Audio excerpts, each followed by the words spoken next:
Everybody knows we've been living through a crazy election year. Real events seem like the rehearsals for Saturday Night Live. This election year, both major candidates are imperfect people, to say the least. Now, I don't agree with everything Donald Trump has said and done. It's not a lack of judgment that leads Americans to vote for Trump. We're voting for Trump because we judge the leadership of our country to have failed.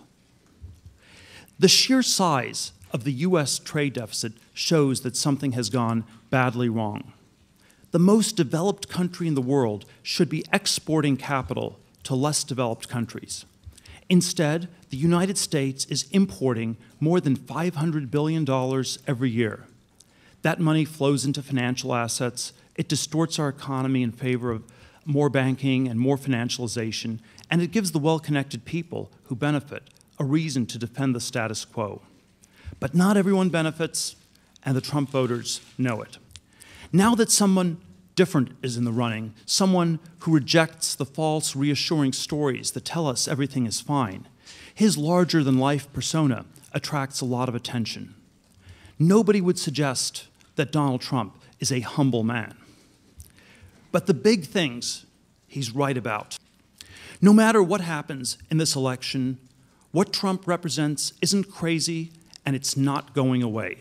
So you talk a lot about backing an outsider and how that's important for America, but isn't there also something to be said about somebody who understands how Washington works better to actually get things done? On the kinds of issues I talked about today, the trade bubble, the war bubble, the globalization bubble, these various bubble policies, the insiders have been getting it wrong for a long time. I would have liked to see a race between Trump and Sanders, because I think both of them viscerally felt the decline, and viscerally, they very much disagreed about what caused it, what to do about it, but that would have been a very different sort of debate.